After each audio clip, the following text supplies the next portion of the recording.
Hello guys, welcome back. Today I'm going to be making my Stanley Cup predictions as well as standings predictions for the 2023 NHL season. Now there's so much uncertainty, there is so much that can happen this next year in the NHL, but which teams do I see making the playoffs and who do I see eventually winning the Stanley Cup? Watch till the end for all of the standings predictions and all of the picks throughout the year, and of course hit that subscribe button if you are new to the Sportsnet YouTube channel for the best sports coverage around. Without further ado, let's get into the picks for 2023, shall we? Now let's start off with the teams that I think will make the NHL playoffs, and then we can get into the bracket as well as who I think will eventually win the Stanley Cup. As for my playoff teams, we'll start out in the Pacific Division, and in my opinion, for that top spot in the Pacific, it's between Calgary and Edmonton, and it's a battle that I think could go either way, quite honestly. But in the end, regular season-wise, I see the Calgary Flames getting the top spot with 108 points in the year. Those additions in the offseason really catapulting them to some huge success. If you look at the depth on the roster, especially on defense, and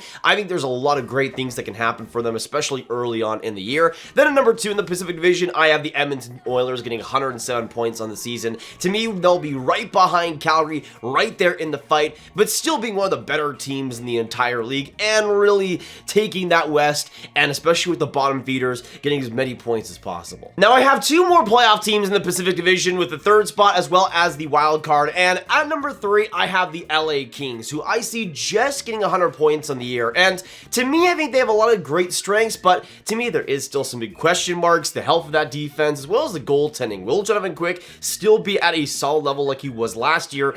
That's really the biggest question for me, because I feel like that tandem in net has always been inconsistent for them. But I think they'll be solid enough to be a solid playoff team. Very solid for them. Now going on to the 4th spot though in the Pacific, and the team that I see getting the 2nd wild card in the West, to me I have the Vegas Golden Knights, and this is by a very small margin. I could see the Golden Knights just making it by a point, maybe even tying with another team, but I see them getting 95 points in the year. The goaltending is obviously going to be the main thing that holds them back, but I think Jack Eichel is going to be at a great level. I think that forward group is going to be pretty rejuvenated after some failures after last year, and I think that defense is set for a bounce back, especially now with Nick Hague re-signed as well. To me, I think there will still be some good things for Vegas, but I also don't see the playoffs being too kind for them either. Next up, we got the Central Division, and of course, at number 1, we have the Colorado Avalanche. I mean, it's obvious to say, but I do think even though some of the losses they've had in the offseason might hurt them maybe come playoff time, at the same time in the regular season, I think they'll be just fine. To me, also, that goaltending tandem, there might be some question marks there, but considering the Avalanche's system and the way they play defense, I think Georgiev is going to be in a solid position to really have some great success, as well as the rest of the roster. I think the Avs are in a solid position regular season-wise, and I think they'll be the best team in the league this next year. Now going on to number 2, I have the Minnesota Wild here at the 104-point spot. To me, I think the Wild will do extremely well, and I think they'll be a pretty balanced team, all things considered. We'll have a full season of Marc-Andre Fleury as the starter, which is huge for them. That defense, I think, is set for a little bit of a bounce back with some guys in particular, and I do think that forward group, even though there has been some health issues in preseason, I think we're going to see Marco Rossi have a great, solid rookie season. We're going to see Matthew Boldy take that next step in his 2nd year, and of course, Kirill Kaprizov still turning into one of the best players in the league. Now, just like the Pacific Division, I have 2 playoff teams in the Central, and for my 3rd spot here, I'm going to give it to the Nashville Predators. I think the Preds are honestly a little underrated heading into this next year, and I think a lot of that goes back to the goaltending. Juuse Saros is one of the best in the league, a top 5 goaltender in my opinion, and Kevin Lankinen, although he has been really topsy-turvy in his time with Chicago, he's already proved to be pretty solid with Nashville under the system that they have there, and I think their overall defensive structure, just like Georgiev in Colorado, will really bring Lankinen to some success. Even if he might not play that many games, I think he's going to be great. And of course, you have that solid defense, even though Ryan McDonagh has left, and a forward group that, as long as they're able to stick together and keep the chemistry going, I think still has a lot of great options and hopefully a fully healthy Philip Forsberg. To me, I think the Preds are still going to be a pretty good team this next year. And then going on to the 1st wildcard spot in the West, and to me, it's between 2 teams here in the Central. It's between Dallas and St. Louis, and I think you could go either way, especially now with Jason Robertson signed with the Stars, but in my opinion, I give the edge to the St. Louis Blues, and I see them getting 99 points on the year. And I think the main concern just goes back to the goaltending. Jordan Binnington was horrible last year, but at the same time, even though he had a 901 save percentage, the Blues are still 500 when Jordan Binnington played. If he's even better than that, to me, I think the Blues are in a great position still, and that defense is still amazing. That system that they have there just gets wins and gets them close, and to me, I think the Blues will just be able to sneak in once again. Next up, though, let's go on to the East, and let's start off with the Metro Division playoff teams, and at number 1, I have the Carolina Hurricanes, a team that I see being great this next year, and even though you do lose Max Pacioretty for a couple months, which I do think will hurt them, at the same time, I don't think the Canes will have too many pains there. I think it's also because of how structured that team is, but also how much their depth is too. I mean, you have Pacioretty, who they lost, but you still have Natchez and Seth Jarvis and a lot of guys on that right side that can fill those holes during that time. And of course, you have the acquisition of Brent Burns, who I think is going to be huge for them, already has in preseason, and that goaltending I think will still stay strong for them. I see them getting 110 points in the year and just being behind the President's Trophy mark with the Colorado Avalanche. Then going on to number 2, and a team that I see kind of getting a little bit underrated as well, kind of like Nashville, strangely enough, and the New York Rangers. I see some models out there having them worse than the New Jersey Devils, and I just want to explain how the heck that's supposed to happen. To me, I see the Rangers getting 107 points in the year. Obviously, Igor Shesterkin will be a major part of that, but I do think we'll see some improvements with the youth, with Kakko, Kravtsov, Lafreniere improving, and on that defense, Keandre Miller continuing to get better, and that core just continuing to be in their prime with Zibanejad, Fox, Kreider, and all these guys continuing to be among the league's best in their positions.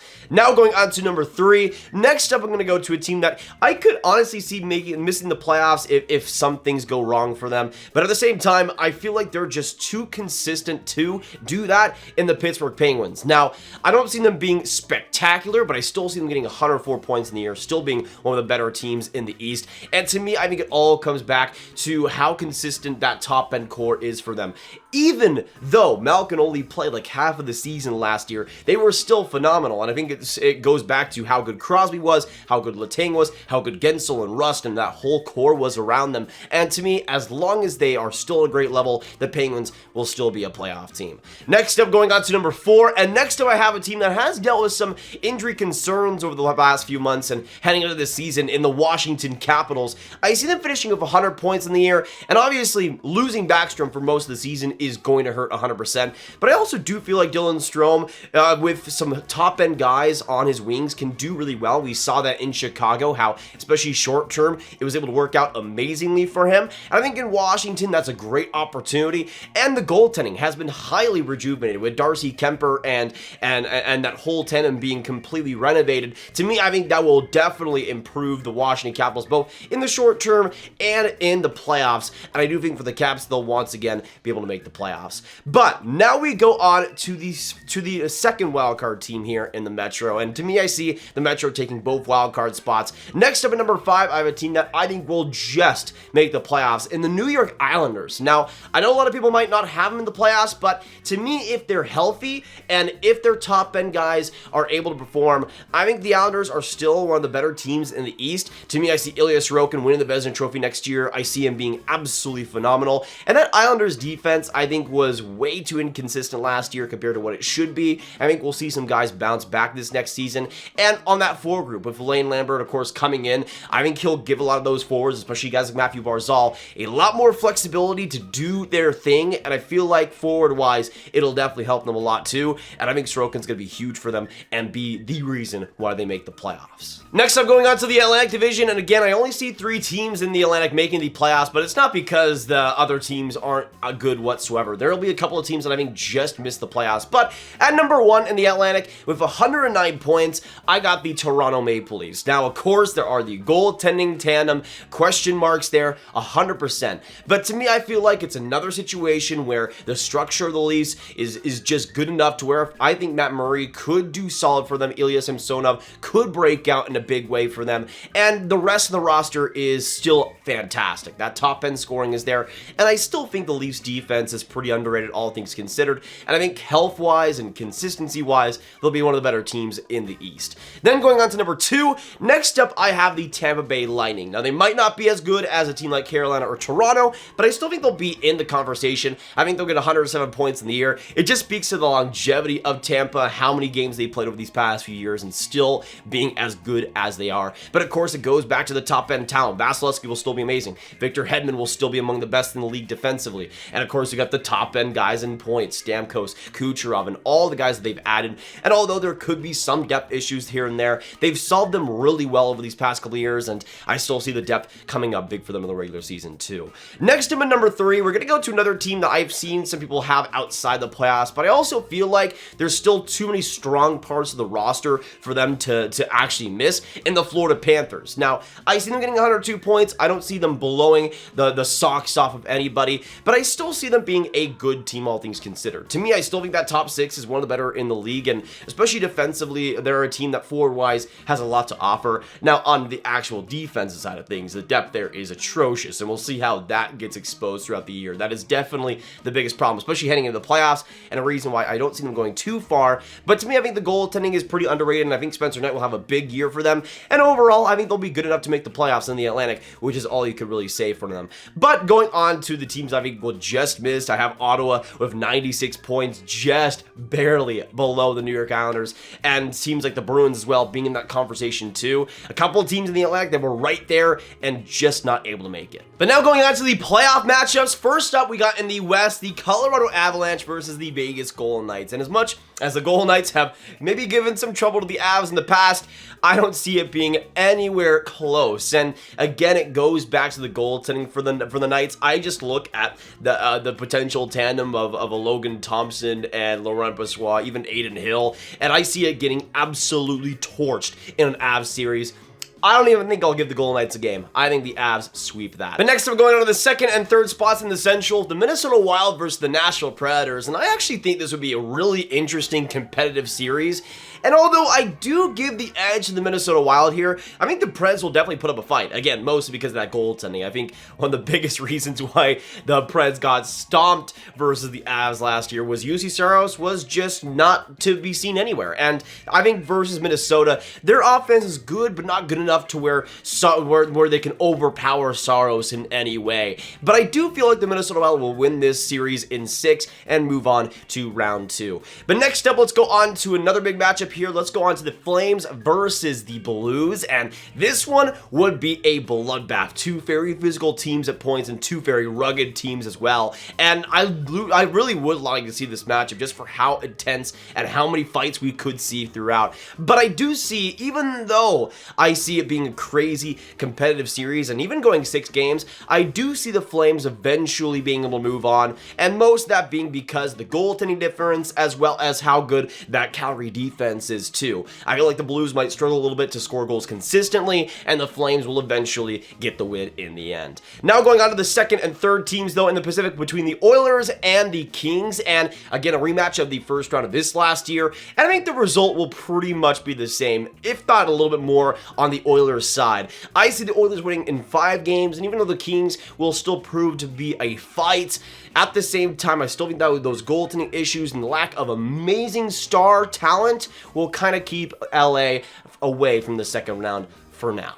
Next up though, going on to the Eastern first round matchups, next up let's go on to the Carolina Hurricanes versus the New York Islanders. An extremely intense series, and one that will be a great goaltending matchup as well, and one that I think the Canes should absolutely win. I mean, this is a year for the Canes where I think they need to get something done, and of course you'll have Patch ready, hopefully healthy and ready by that time, and hopefully that goaltending tandem doesn't get injured right before the playoffs start.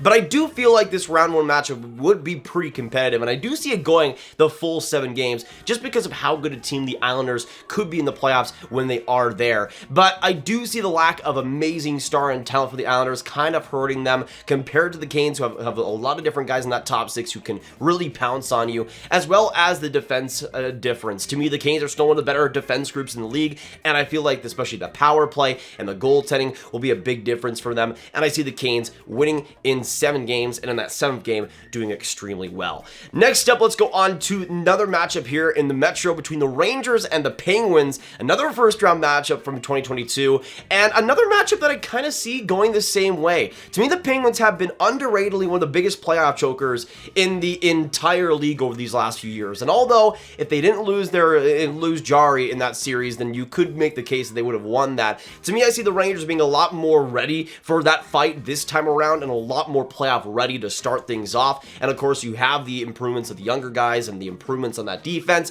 I think the Rangers will still go 7 games to get the series done, but in that 7th game, I think they'll win pretty handily and move on to round 2. Next up, let's go on to a pretty big matchup here in the Atlantic between the Leafs and the Washington Capitals, a 2017 rematch here. And I think this is the perfect time for the Leafs to get revenge, to get past the first round. But I will say, even though the Capitals, I think, are the underdog in this series, you would still probably have Nicholas Backstrom back for it. You'd have Darcy Kemper, of course, in net. You'd have a defense that I feel like might be the biggest problem for them, but there is a way I think they can win this series, and there's always a way to win a series versus the Leafs in the first round. But I do feel like this is the series for the Leafs to get it done. With some of the defensive issues the Capitals have, I think they could really torch them and really pin them in their own zone as much as possible. And I think the Leafs will win this series in 6, but I will say, if this series does happen, I still don't think it's a slam dunk by any means for Toronto.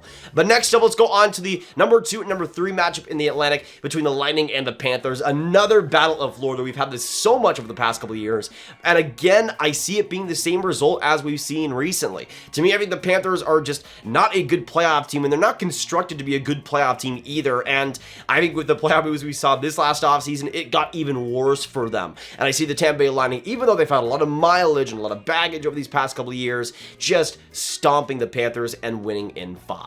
But now let's go on to a matchup that I am very excited to watch in the West. And starting us out in round 2, we got the Avs versus the Wild. And this is one to me that I honestly could see going either way. And to me, I feel like it'll be a series that could go 7 games, quite honestly. I feel like the Wild will be pretty underrated in this series, of course, with Fleury being fully accustomed to the roster and some moves that they can make. To me, I could see them maybe even trading Dumba mid-season and getting a big-time forward back or something like that. But to me, I think the Wild are going to be extremely underrated in this series, and I go back and forth on this, honestly. But I feel like, of course, with the playoffs, there's some series that happen that you could just never expect, and I think this is going to be one of them. I see the Wild winning this series in 7, getting some revenge, and going on to round 3 and just barely getting past the Avs. I feel like some of that might come down to the goaltending, and I think in Game 7 that goaltending might just fail Colorado, and Minnesota and Kaprizov will get some much needed success. Next up, going on to the second matchup in the West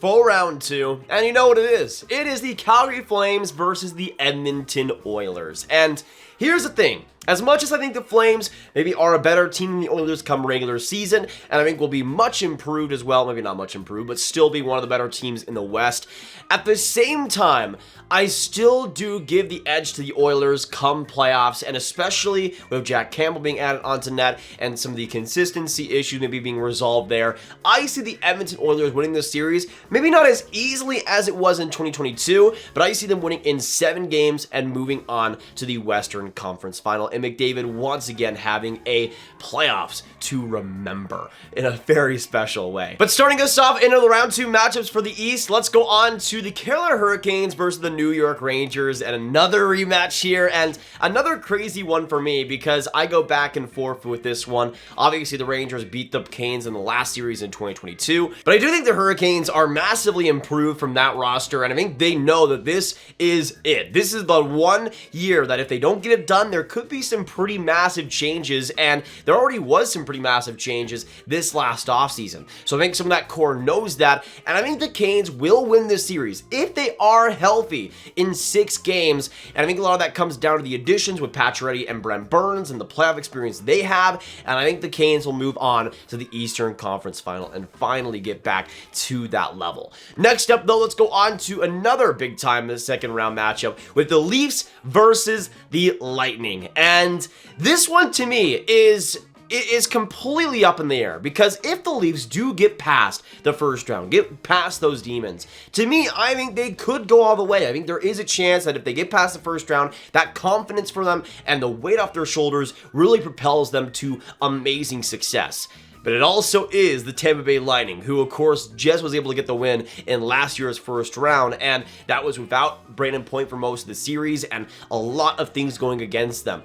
But I do feel like the baggage and the mileage for Tampa might just be a little bit too much. And if the Leafs are able to stay healthy come that second round and have that confidence, I think the Leafs will end up winning this series in 6 and move on to the Eastern Conference Final. You could probably notice, I think they're going to get done before Game 7s. That for them, demon-wise, I think is pretty important. But now we go on to the Western Conference and the Eastern Conference matchups. We got the Edmonton Oilers versus the Minnesota Wild, as well as the Toronto Maple Leafs versus, or the Carolina Hurricanes versus the Toronto Maple Leafs. Some crazy matchups here. But let's start out in the West. And to me, I think this is a series that also goes 6 games at least. And I think there's so much interesting play there. I think we're going to see Kaprizov truly turn into a different player, even better than he is right now. Same thing, of course, with Connor McDavid and his amazing playoffs so far. I think he'll continue that in this series. You got some solid goaltending. You got some really interesting defensive players. You got some great foregroups. But to me, when I look at the team that could go over the edge here, I think I give it to the Edmonton Oilers, mostly because of the star power difference, as well as the top 9 difference for Edmonton. I think there's so much depth there, as well as so much depth in the entire roster, and I feel like that'll definitely help them. I would maybe give the edge defensively to the Minnesota Wild, maybe in some points goaltending, but I feel like Connor McDavid is going to be so good, just like he was in the Calgary series, to where I don't think the Minnesota Wild will be able to stand a chance for too much longer, and I think the Oilers will win in 6. Now we move on to the Eastern Conference Final between the Canes and the Leafs, and I think this is a pretty interesting matchup for both teams involved, and I think both teams kind of counter each other pretty interestingly, but I do feel like, again, it all comes down to the health. If the Canes are fully healthy, if Pacioretty and Burns stay 100%, if that goaltending stays consistent and Freddie Anderson is still in net, I think the Canes have the serious advantage in this series. And of course, you have that home ice advantage, which I think is huge for them, and I think that will play a huge part. And I think the Canes will win this series in 6 and move on to the Stanley Cup Final, which means that we have a 2006 Cup Final rematch between the Canes and the Oilers. And I've gone back and forth so many times with this series. At points I've had the Canes winning this series, I've had the Oilers winning this series in my predictions, but to me, I think it's just going to be such a bloodbath and such an interesting matchup, not even just because it's a rematch, but because